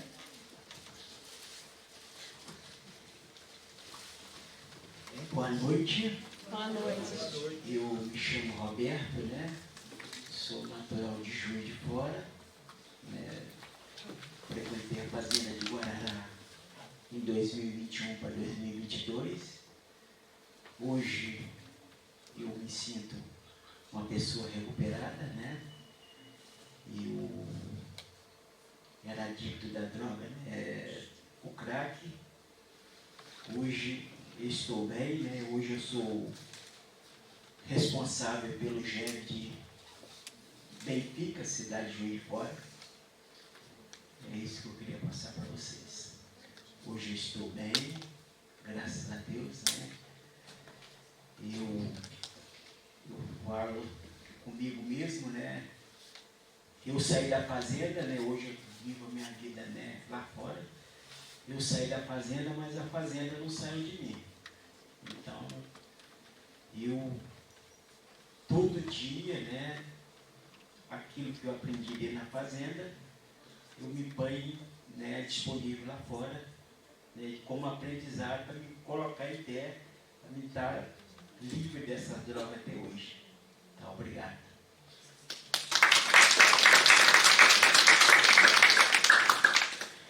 E o quanto que é importante, né, a Fazenda fez toda a diferença na sua vida, nessa mudança para melhor. Então, aquilo que eu falei, né, o que foi, o que passou, mas a gente pode transformar e mudar isso daqui para frente, né? Então, assim, é importante e fica até como um exemplo do que você pode repassar para os jovens, né, com relação à questão das drogas. Então, vou dar a oportunidade para os outros falarem, mas no finalzinho eu vou fechar falando um pouquinho das dificuldades, né, e aquilo que as drogas podem acometer, tanto na questão de saúde mental, dos transtornos, na questão de adoecimento psíquico, né, do adoecimento mental e físico também, as consequências que ela traz, né. Então, assim, é importante a gente sempre desmistificar e falar sobre isso, né, é um problema de saúde pública necessário de ser abordado principalmente com os adolescentes, tá? Porque eu falo da parte da adolescência porque é a parte mais complexa, né, de dificuldades mesmo, porque é aqueles mix de emoções que eu trouxe, e se o adolescente não tiver um preparo, não saber lidar, né, na família com essas questões, ele pode se envolver na questão das drogas, é uma questão muito grave, que depois ele não consegue ter saída, né? Então, assim, o caminho ele pode ser mudado, como a gente vê um exemplo aqui, mas muitas das vezes a gente vê também uma questão envolvendo criminalidade, ou até mesmo suicídio, né, ou outras questões envolvendo a criminalidade, né? Então é importante a gente sempre conversar sobre isso, tá? Com essas crianças e adolescentes, né? Então tem que ser um trabalho que já vem desde a questão da escola. E, claro, de dentro de casa também com os familiares. Agora eu dou oportunidade para a Renilza, né, falar um pouquinho da experiência, da vivência dela com relação à questão das drogas, né, da participação aqui. Fique à vontade. Boa noite, meu nome é Renilza. Atualmente, eu e meu marido, a gente é responsável pela Fazenda da Esperança de Guarará, Minas Gerais. Eu não fui dependente química, mas meu marido é um ex-dependente químico, né? Eu conheci ele, eu tinha 15 anos de idade, né? Então, desde os meus 15, então, eu acompanhei a trajetória dele até ele entrar na Fazenda da Esperança para se recuperar. Ele era um dependente de crack, né? Então, todo o processo de recuperação dele, né? Quando eu casei com ele, ele ainda estava na dependência. Então, desde o começo, eu estava ali do lado dele nessa drogadição. Então, ele entrou na Fazenda da Esperança, né? Se recuperou. E eu automaticamente fui seguindo os passos dele, né? Conheci a realidade da dependência, conheci o que a Fazenda da Esperança trazia para aqueles que buscavam ajuda. Né? E me encantei com esse estilo de vida que a Fazenda da Esperança ela ensina quem procura ajuda, né? Então, desde os meus 21 anos de idade, eu estou na Fazenda da Esperança, né? A vida nossa é como de padre, vamos dizer assim. Que a gente nunca fica num lugar só, né? A cada tempos a gente muda de fazenda, de estado, né? Cidade. Então, em Guarará faz 3 anos que a gente está ali. Então, tenho 2 filhas, né? Adolescentes, uma de 17 e uma de 13 anos, que acompanharam essa trajetória nossa desde que nasceram, né, na Fazenda da Esperança, porque praticamente foram criadas, né, junto nessa realidade nossa. E a gente procura, como família na Fazenda da Esperança, ensinar para aqueles que buscam um novo estilo de vida. Né? A gente não tem um remédio que dá para eles e eles param de usar droga, não. A gente tenta ensinar a eles um novo estilo de vida para eles colocar em prática quando sair da Fazenda da Esperança aqui fora, que a gente sabe que não é fácil. A gente sabe que todo canto tem, né? Mas a gente tenta ensiná-los a viver essa realidade lá dentro. Né? A cada dia, eu convivo com eles todos os dias eu estou lá junto com eles, né? Vejo a dificuldade de cada um, mas o bonito é ver quando eles saem, ver o jeito que eles chegaram e ver quando eles saem. Então, isso para mim é muito gratificante. Nunca fui dependente de química, mas tive muitas mazelas que eu me curei dentro da Fazenda Esperança. Né? Então, eu sou eternamente grata.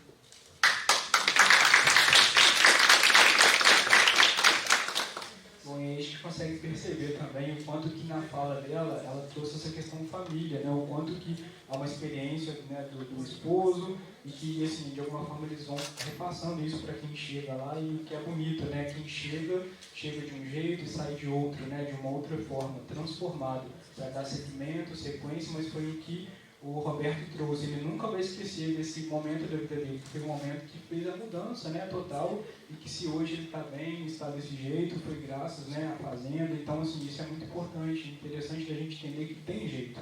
A gente, às vezes, vê uma condição dessa, a gente imagina que, claro, é uma situação grave, mas tudo tem jeito nessa vida. É o que eu sempre digo, né, com os meus pacientes: olha, hoje você está passando por essa situação, mas se você quiser mudar, e só você pode fazer isso, daqui a um ano você pode estar totalmente transformado.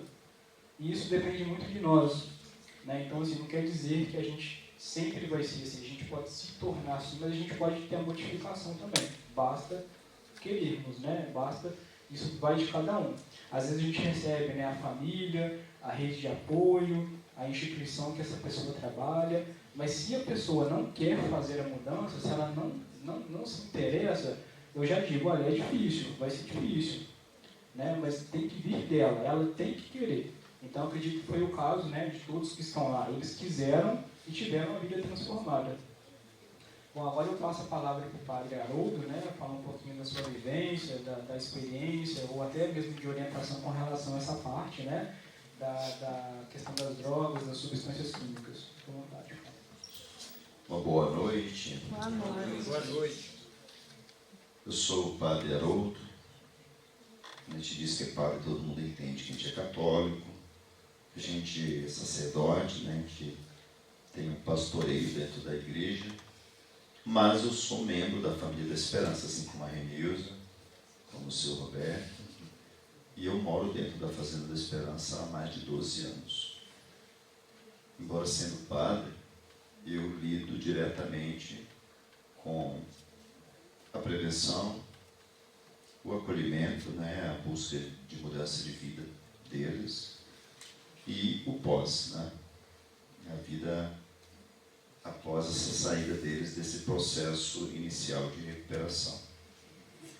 E eu moro lá em Itabira, né, eu saí de lá hoje 15 para as 12 da manhã e vim de lá fazendo cobrinha até chegar aqui. Né? Só poeira, porque para sair da fazenda já tem congestionamento. Lá dentro do mato, que tem muita obra das mineradoras, né? Mas assim,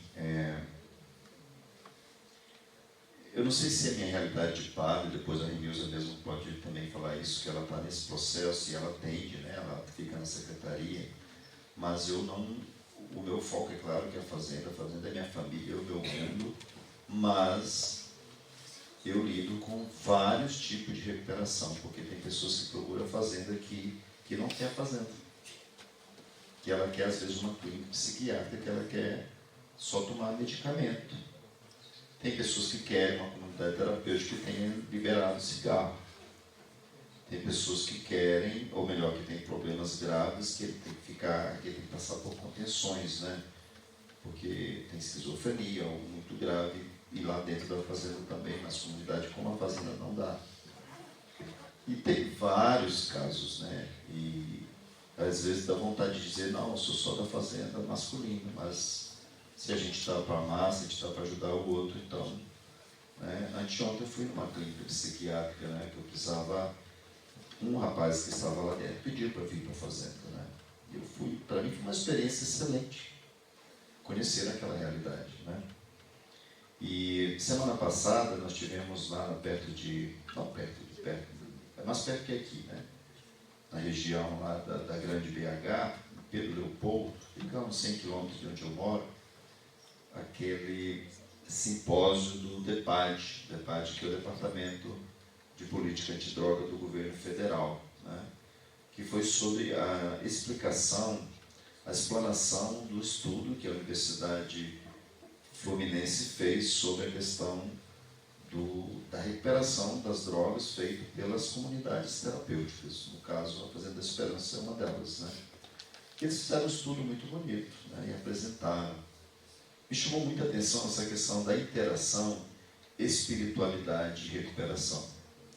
Eles chegam a constatar nos estudos que esses universitários fizeram, professores, doutores, que esses 65%, né, de benefício. Mas não se trata de uma espiritualidade tipo só oração, mas uma espiritualidade que humaniza as pessoas, né, que faz as pessoas viverem melhor, faz as pessoas se tornarem melhores, né? Isso nos ajuda muito na Fazenda da Esperança, porque o nosso foco é a mudança de vida. O nosso foco é o homem novo, né? O nosso método é o homem novo, a mulher nova, né? E não é somente deixar de usar droga, de beber, de fumar, não é somente isso. Porque por trás disso existe o mau caráter, existe a manipulação, existe a mentira, existe o possessivismo, né? Existe o descartar o outro, né? Existe a compulsão, né? São vários contravalores. Se você só deixar de usar drogas, se você só deixar de beber, de fumar, não é só isso, né? Às vezes nós que estamos à frente temos que sair um pouco lá de dentro, para sair, para relaxar, porque às vezes a gente não aguenta o clima tenso, né? De fofoca, de maldade, mas às vezes lá dentro mesmo nós relaxamos porque nós encontramos aqueles que estão mudando de vida, né? E se torna um bálsamo, se torna um ânimo para nós de uma pessoa. A gente acha que ela vai ter uma reação violenta assim, e ela tem uma reação humana, de Jesus, inclusive, né? É algo incrível, né? Então, a minha experiência, na verdade, assim, para concluir, para vocês entenderem a minha vida, eu não fui determinado pela igreja para ir para a fazenda, né? Não foi uma transferência, não foi uma nomeação, não foi nada disso. Eu apenas conheci a fazenda humana, eu conheci uma pessoa da Fazenda da Esperança. E vendo a vida dela, me chamou muita atenção e coincidiu com uma crise que eu estava vivendo no meu sacerdócio, que eu achava que já tinha feito tudo pela vida de padre mesmo, então já está na hora de eu viver minha vida de outro jeito, como os outros homens, né? E eu conheci esse rapaz, e ele foi me convidar, nós fomos fazer uma terapia junto, lá no ADI, durou uns 15 dias, e eu disse para ele: você tem um negócio diferente, uma coisa diferente, o que é? Ele disse: é a Fazenda da Esperança. Então eu tive vontade de conhecer, e mudou a minha vida, né? Uns 2 anos depois eu tive coragem de pedir para fazer a experiência lá, e nunca mais saí de lá. Deixei a ordem que eu fazia parte, para fazer parte da Família da Esperança, né? E eu estou nessa vida, né? Faz muito tempo. Conheci a Remilza lá em Casca, no Rio Grande do Sul, onde eu comecei a minha experiência também, né? E para mim é uma graça, eu me tornei uma pessoa melhor. Eu entendi que ser padre, entendi que ser cristão, entendi que ser uma pessoa melhor é a pessoa que sabe amar o próximo, né? Eu entendi que a minha missa, muitas vezes, é acalmar uma pessoa, né? É ajudar ela a se encontrar consigo mesmo, né? E eu assistindo esse filme aqui, nós assistimos juntos, eu lembrei de uma realidade. Uma certa vez eu fui a BH levar um rapaz na rodoviária. E já era assim umas 9h30, mais ou menos, da noite, e eu estava com medo, né, de sair sozinho, né? Tentei estacionar na região da rodoviária, no estacionamento, tinha muita obra, tinha uma fila de carros, eu tenho que estacionar aqui na rua rapidinho. E quando eu levei o rapaz, na ida foi tranquilo, eu estava com ele. Quando eu voltei sozinho para entrar no carro, tinha uns moradores de rua usando droga bem na porta do carro, né, onde eu ia entrar. E eu fui me aproximando, assim, eu não queria abrir carteira na frente deles, eu não queria, né? E os caras começaram a pedir, e eu pensava: eu tenho que entrar no carro, né? Eu vou entrar pela outra porta, tem que entrar, não tem jeito. E eu fui me aproximando, e de uma hora para outra eu vi como se fossem os rapazes da fazenda. Eu sorri para eles. Sorri, dei boa noite, peguei na mão deles. Aí eu disse: agora eles vão pedir, né? Depois de tudo isso, eles vão pedir. Eles disseram: tudo que nós precisávamos hoje, o Senhor nos deu. Eu fiquei mais sem graça ainda. O que eu dei para vocês? Eles disseram. Eu pensei: já levaram meu celular, minha cadeira, já levaram tudo sem receber. Eles disseram: você sorriu para mim, para nós. Nós passamos o dia todo aqui e ninguém sorriu para nós. Ninguém olhou para nós. Né? Eu entrei no carro e fui embora tranquilo. Né? E tinha umas paçoquinhas lá dentro, dei para eles. Mas assim, se tornou natural, né? Se tornou natural a minha reação. Às vezes até por medo, mas foi a humanidade, né, que eu encontrei lá dentro da Fazenda da Esperança.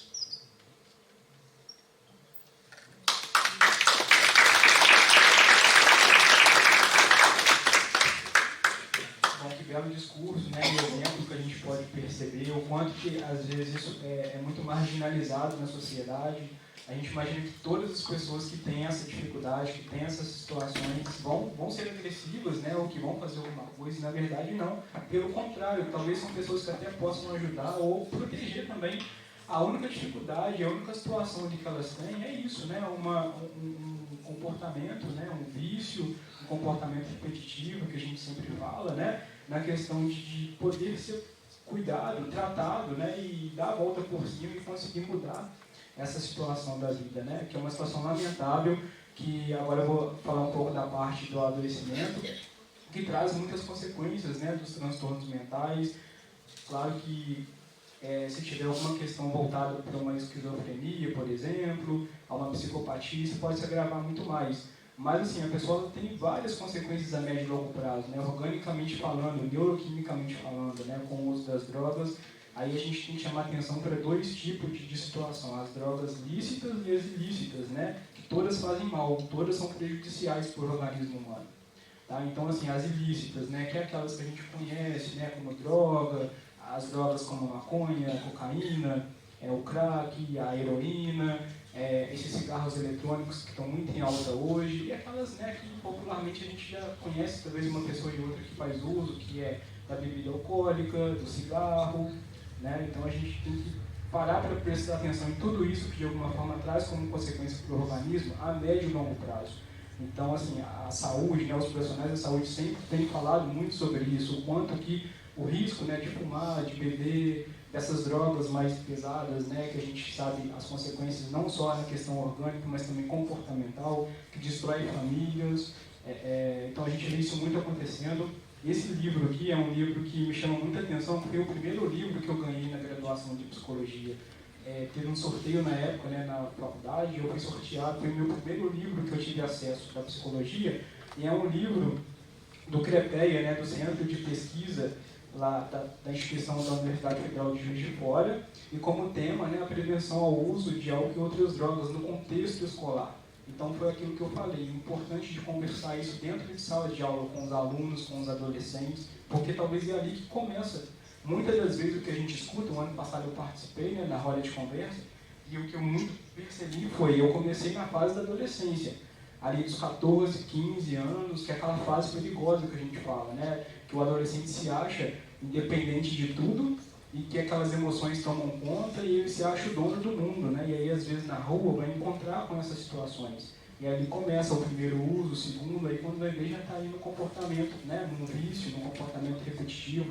E depois a gente não vê mais saída, né? Porque dali é só piorando, né? Cada vez mais gradativo. Então, assim, o que é importante das escolas hoje trazer essa temática hoje para os adolescentes, sabe? Então, é um livro que eu já li várias vezes, né? Sempre me chama atenção, eu gosto muito dele. Então, assim, é um livro bacana, né? Nosso aqui mesmo, né? De Juiz de Fora, mas que tem uma excelente didática. E, assim, o que é importante da gente trazer em conta esse tema também é a questão, claro, não só do adoecimento, mas da criminalidade também, que acaba aumentando, que foi o que o padre trouxe, né? Assim, de você deparar com uma pessoa dessa na rua e achar que uma pessoa dessa vai te assaltar, vai roubar o seu carro, vai fazer alguma coisa com você. Olha, sim, pode ser que aconteça. Mas pode ser que aconteça nessa situação também, da outra pessoa só está nesse comportamento, mas ela não vai ser agressiva, ela não vai fazer isso. Mas você já imaginou se numa falta de dopamina, né, da substância, e ela não vir saída para conseguir aquilo, o que ela vai fazer? Ela vai assaltar. Ela vai buscar o do outro para suprir aquela necessidade. Então se torna algo uma criminalidade, se torna algo, né, que foge da conduta dentro da sociedade. Então é um ponto que a gente chama atenção, né, de todas as situações que podem acometer, assim, sabe, dentro da sociedade, né, numa questão de marginalização e numa questão dessa de vulnerabilidade, sabe? Então, assim, não só a questão da criminalidade, da violência contra as mulheres, né, porque às vezes um homem, né, dessa situação está com uma questão de substância, não vê, né, uma possibilidade de buscar, aí às vezes passa uma moça, né, uma garota que é mais frágil, né, e aí às vezes ele vai partir para cima. Pode acontecer, mas não são todos os casos. Mas talvez nem é porque ele quer, é porque aquela condição permite que ele faça aquilo, né? Então acaba que a gente cria essa visão mesmo, né, de que o outro drogado, a pessoa que passa por essa situação, sempre ele vai assaltar ou sempre ele vai ser uma pessoa agressiva e criminosa. Pode ser que sim, mas pode ser que não. A gente tem que falar da realidade, e a realidade hoje, infelizmente, é essa. A gente sabe que em alguns lugares do Brasil a gente não consegue andar, né, tranquilamente pelas ruas, não é verdade? Então, assim, a gente tem que... É um caso de políticas públicas que a gente precisa conversar cada vez mais, tem que psicoeducar, tem que trabalhar isso nas escolas, nas instituições públicas, privadas, né, trazer esse tipo de educação dentro das instituições. Se hoje a gente está falando sobre isso aqui, que bom, né? Mas eu acredito que todos os lugares, todas as cidades, todos os espaços deveriam falar sobre isso. E para a gente encerrar aqui, né, a questão da fé, da religiosidade, da espiritualidade é um outro ponto importante também, porque a psicologia também trabalha dessa forma com o paciente, acreditando nas suas crenças, na sua fé, na sua forma de pensar, né? Então é um ponto que talvez ajude o paciente também a sair daquele momento, daquela situação, tá? Então, além das questões, né, psicoeducativas dentro da psicoterapia e além do psicofármaco, né, das medicações, talvez a religião pode ser um diferencial ali para ele também, ele se apegando na espiritualidade dele, no que ele acredita, ou do que ele não acredita e está tudo bem. Às vezes o paciente também pode ser um paciente que não acredita em nada, mas, né, acreditando em si, nas suas potencialidades, nas suas mudanças, já é o diferencial, tá? Então, assim, agradeço aí a fala de todos, né? Eu acho que foi super importante para hoje. E hoje vocês saindo aqui com uma reflexão, tanto do vídeo, da palestra anterior, que se conecta a essa, e dessa nossa roda de conversa, tá bom? Agradecendo novamente ao espaço, à Câmara, né, os profissionais, a Soninha. Muito obrigado a Geralda, né, e todos que vieram aqui hoje partilhar um pouquinho desse momento, tá bom? Eu não poderia deixar de, me desculpa, deixar de comentar, que eu falo que as pessoas, quando você fala de movimento de combate às drogas, eu falo que a Fazenda Esperança, ela é realmente uma esperança, um trabalho que é realizado pela Fazenda Esperança. E eu falo que pena que as igrejas, a igreja da qual você participa, católica, eu acho que a gente tem que levar isso, tem que ter esse debate. O importante, o depoimento que você deu, o que a Rayane falou, você enquanto padre, eu falo que na minha comunidade, o Alcoólicos Anônimos tem 40 anos, uma comunidade pequena, 40 anos ficam as portas abertas lá, o quanto que mudou a vida da minha comunidade, de muita gente, Matias Barbosa, Alcoólicos Anônimos. Só que é uma pena que a gente ainda não tem coragem de discutir, eu acho, de trazer pessoas que, com exemplo, eu falo que é o exemplo que educa as pessoas, é o exemplo que arrasta. São os exemplos que ajudam as pessoas também a ter coragem de mudar de vida e ser incentivo também para outras pessoas também mudar de vida. A gente sabe que as drogas estão aí, estão matando as pessoas, estão matando família, destruindo famílias, mas a gente ainda se fecha muito e não tem coragem. Existe um preconceito. Preconceito de abrir e de estar trazendo realmente os depoimentos. Aí eu vou falar aqui, eu falei na paróquia lá, eu na PCPP, eu vou falar de novo, que traz lá a Semana da Família. O que é a Semana da Família? Rezar terço. Rezar terço não é a Semana da Família. Tem que trazer o que está acontecendo dentro das famílias. É a questão das drogas, a questão do álcool, é trazer alguém que possa ajudar as pessoas também a melhorar e mudar de vida. Entendeu? Eu acho que é isso que a gente vê que precisa ser notificado. E acho que o depoimento de cada um que está aqui ajuda-se muito a gente, ajudar as pessoas com quem a gente conhece, as pessoas com quem a gente, né, do dia a dia, né, Soninha? A Soninha está aí, faz um trabalho, né, lá do grupo lá, não é fácil você trabalhar com aquele que está drogado, aquele que está caído, aquele que é, né, da coisa. Então, eu só queria assim, parabenizar vocês pela coragem, pelo trabalho que é feito e que possa realmente ajudar tantas famílias que estão aí precisando de ajuda e precisando também de ouvir o exemplo de vocês. Muito obrigada.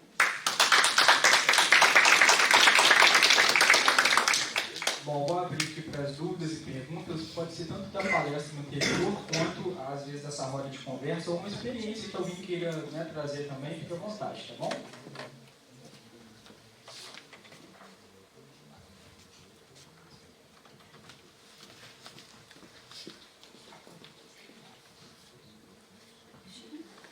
Boa noite, me chamo Caio, moro em Matias Barbosa.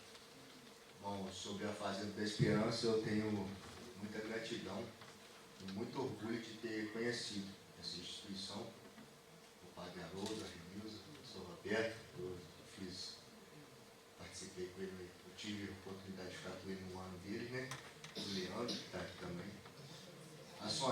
mim é uma pessoa que não desistiu de mim, né?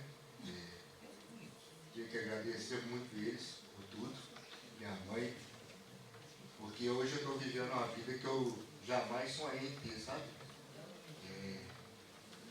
Uma vida que eu sempre lutei para voltar a ter, a ser pai, ser filho, a ser um homem de caráter.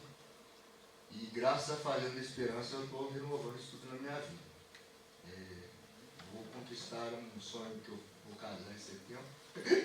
E isso é muita gratidão que eu tenho da Fazenda, porque eu cheguei lá, eu estava desesperado, não tinha ânimo para nada mais, e hoje tem minha vida toda restituída, emprego, família.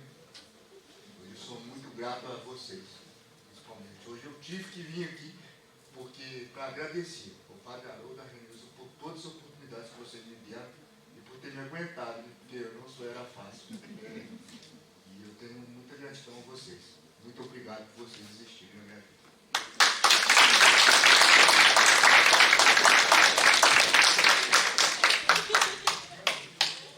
Muito obrigado. Caio, né? Muito obrigado pelos seus cursos, pela sua fala. Acho que ela é muito importante para a gente ver que isso funciona mesmo, né? E que tem toda a mudança, né, acontecendo, né? Então a gente tem experiência aqui, experiência ali. O ano passado eu ouvi também de muitas experiências. Então, assim, dá certo, tá vendo? Basta querer e é uma vida transformada, né? Para melhor. Parabéns. Boa noite. Meu nome é Leandro. É gratificante poder estar aqui nessa noite. Eu tive a oportunidade e a bênção de poder estar participando outras vezes. É incrível. Todos que estão aqui, a Soninha, o Padre Haroldo, a Renilza, o Roberto, o Alisson, o Caio e as outras pessoas que estão aqui, que eu estou encontrando hoje, né? Eu comecei a minha terapia na Fazenda no mesmo dia que o Sr. Roberto começou. Eu cheguei de manhã, o Sr. Roberto chegou de tarde. E ter esses reencontros é uma experiência única, né? E o Valdilei também, na outra palestra, nas outras palestras eu pude participar, sempre a gente está pegando isso é uma formação, né? Etapa os amigos que tem na Fazenda, que passa para a gente essa questão da vivência. Esse vídeo que ele passou, eu conheço esse vídeo. Eu trabalho hoje numa instituição que tem crianças de 6 anos até depois de 75 para cima. E eu utilizei esse vídeo para poder fazer uma dinâmica com eles. A riqueza que tem nesse vídeo ela é gigantesca. E a gente vê ele de novo, vê mais vezes, a gente está sempre descobrindo uma coisa nova.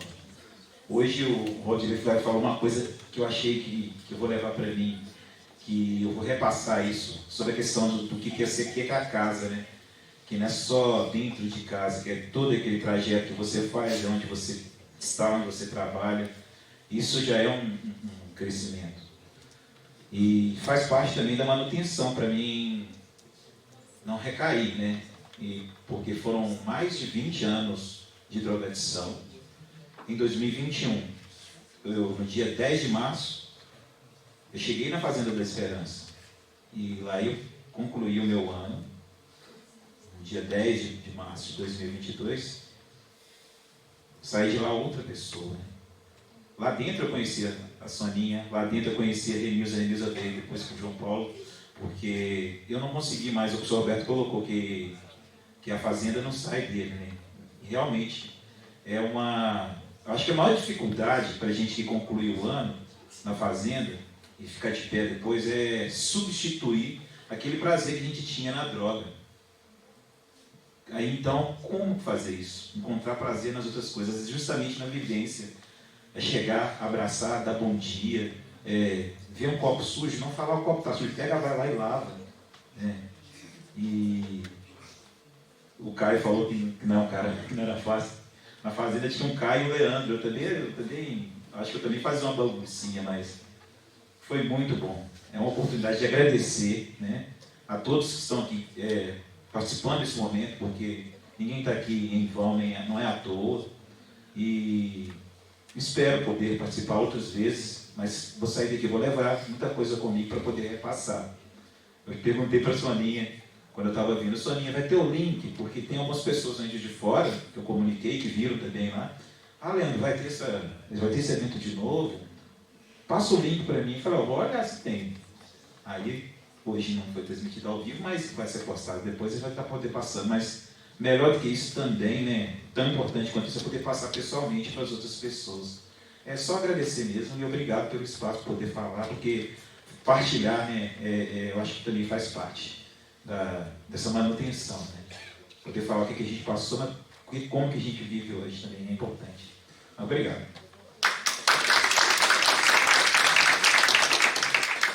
Só para colocar, né, o que você trouxe, que é importante, é isso. E o pós? Como que fica o pós? Né? Então, essa dopamina, porque é uma dopamina que você, através das drogas, consegue ali, né? Neuroquimicamente falando aí.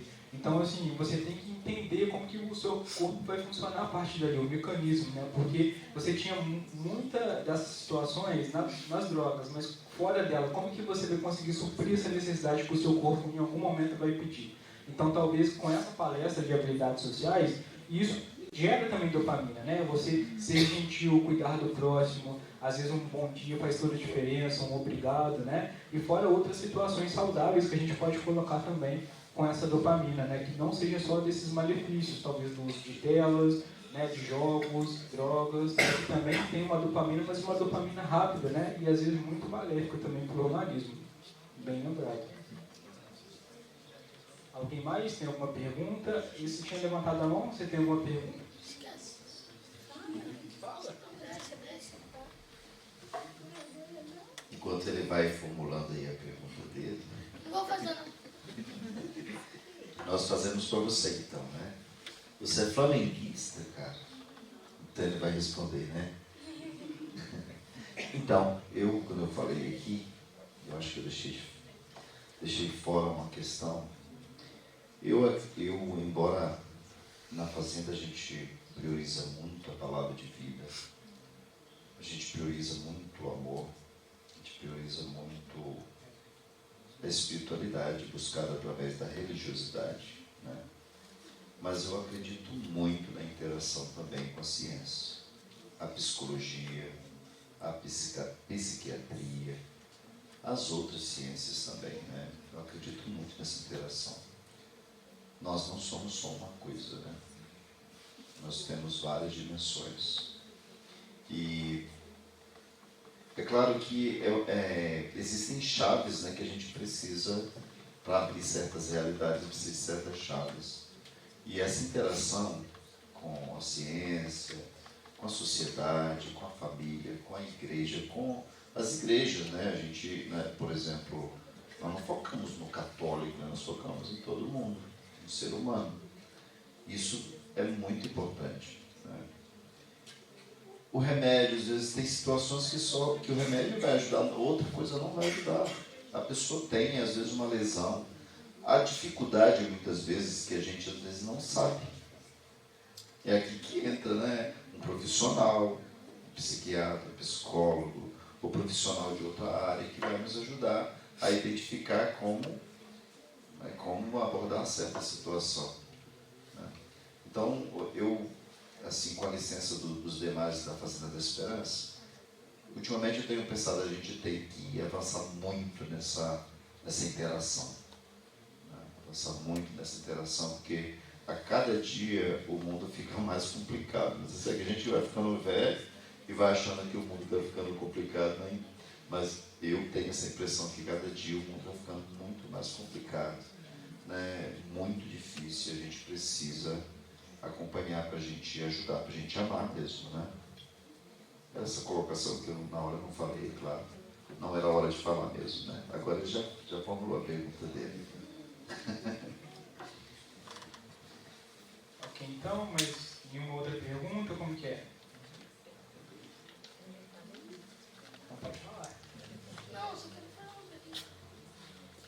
O uso do celular também causa vício na gente? Claro, com certeza.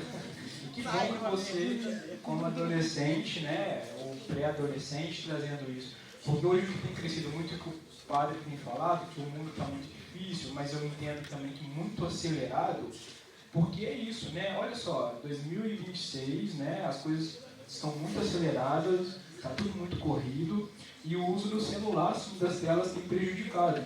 Então, na minha época, que eu trouxe lá, né, de ensino médio, ensino fundamental, quando a gente ia fazer um trabalho, era isso aqui, ó. Era buscar livro na biblioteca, era pesquisar através de um conhecido que já tinha passado por alguma experiência. Hoje é IA, tá vendo? Né? É só buscar ali de dentro de casa, na tela do celular. Tem os seus benefícios? Tem. O celular tem os seus benefícios. A gente pode se conectar com outras pessoas à distância, né? Isso melhorou muito, mas também piorou nisso, né? Então são adolescentes que deixam, às vezes, de se alimentar, de ter relações sociais com outros colegas para ficar no uso do celular. E, então, assim, é uma coisa importante da gente conversar. Sem contar que eu vi que você estava falando aí de... Como é que se fala? Falar com outras pessoas. Também tem esse caso de bullying virtual, né? É que aí a gente chama de cyberbullying, né? Que pode acontecer também. Por exemplo, às vezes, tira uma foto de um coleguinha lá, de uma forma desprevenida, né? Que ele não goste, e publica isso numa rede social e a partir dali tem comentários negativos, né? A ponto de fazer com que esse seu coleguinha deixe de ir para a escola ou fique amedrontado com aquela situação toda, né? Então, assim, é um cyberbullying. E é uma situação a partir das redes sociais, da internet, das telas.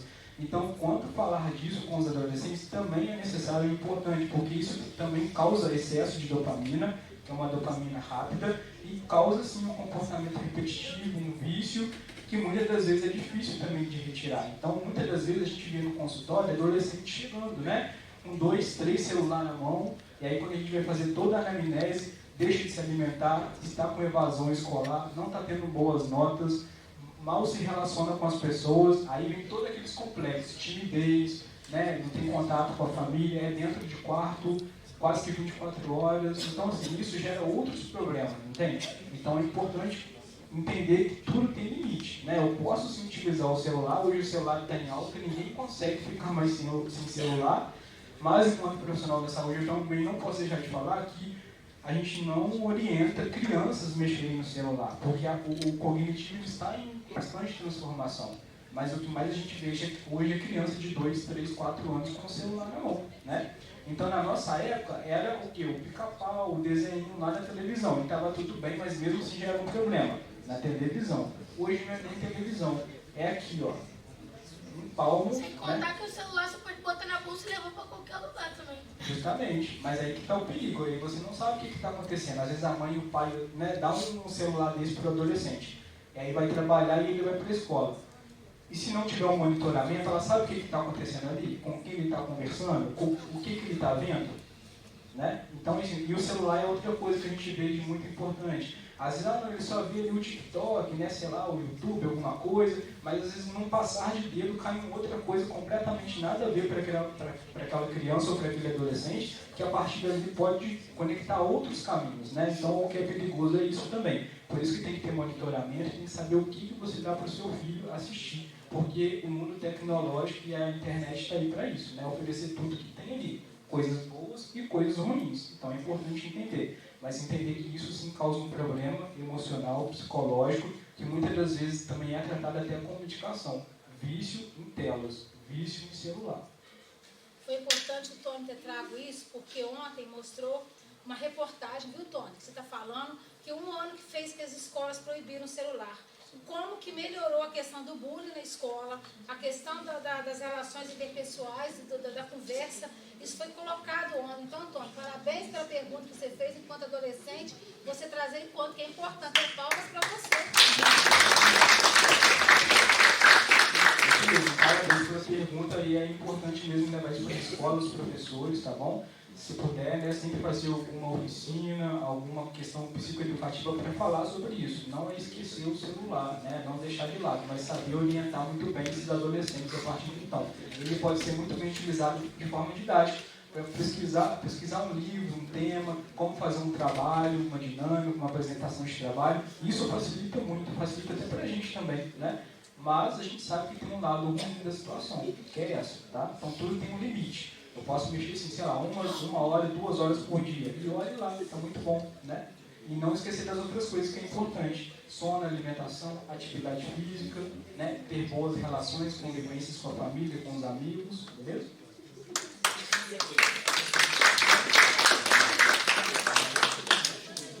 Ok, pessoal, agradecendo aí novamente, tá bom? Pelas contribuições, pelas dúvidas, perguntas, né? E é isso, fico à disposição aí.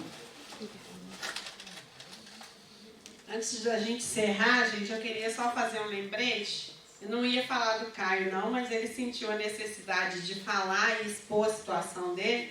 Então, eu vou complementar aqui para quem está aqui e para quem vai nos assistir depois também. A situação que hoje ele vive, né, que ele falou ali, é uma vida que todos nós devemos viver, uma vida simples, que você levanta, trabalha, tem sua casa, tem o filho para cuidar, tem os problemas, como o Dr. Valdilei falou, mas sem ser presa a um vício, né? Importante destacar aqui também a importância da família, usando esse gancho aí do Caio. Está aí a Cláudia, que está aí hoje para assistir essa palestra, é aquela mãe que nunca abandonou. E hoje ela pode viver esse momento. Então as famílias têm que entender que tem jeito. Não é uma coisa que fala assim, muita gente tem esse lado que a gente falou de ser indiferente com o problema do outro. Tem jeito sim. A gente viu isso aí hoje. Eu quero agradecer ao Padre Haroldo por ter saído de tão longe e estar aqui conosco, porque ele é um exemplo, como o Caio falou, como o Leandro, o Sr. Pedro, a Renilza. Tanto que a gente aprende com o senhor. Obrigada por o senhor ter vindo, tá? A Renilza também passou aí pra gente uma experiência de uma pessoa que não viveu o vício diretamente, mas que afetou tanto a vida dela, mas ela também não desistiu. E ela somou no casamento dela, na família dela, e hoje pode somar em tantas famílias. E a gente vê o testemunho do Sr. Roberto, né, que viveu o ano dele lá, e hoje ele está aí no GEV, igual ele falou para vocês, explicando que o GEV é o Grupo Esperança Viva da Fazenda, que tem vários lugares e que espalha essa esperança. E hoje ele faz parte, o Leandro também faz parte. Então a gente não pode desistir, a gente tem que amar o outro. A Fazenda tem um tripé que a gente fala, que é convivência, trabalho e espiritualidade. Então isso aí faz parte do dia a dia para vencer os vícios, seja ele qual for. Então, gente, chegamos ao encerramento desse encontro, então eu quero agradecer em nome da Câmara Municipal a presença de todos que estiveram conosco nessa noite. Agradeço de forma especial aos nossos convidados, que compartilharam seus conhecimentos e experiência, contribuindo para uma reflexão tão necessária sobre a prevenção e o combate às drogas. Quero agradecer ao Dr. Valdilei, nosso sincero agradecimento pela parceria de sempre, pela disponibilidade, pelo olhar humano que conduz seu trabalho. Sua dedicação e sensibilidade fazem diferença na construção de uma sociedade mais consciente, acolhedora e comprometida com o cuidar das pessoas. Esperamos que este momento tenha fortalecido o compromisso de cada um com a informação, o diálogo e o cuidado com a vida. Muito obrigada pela presença de todos. Tenham uma excelente noite.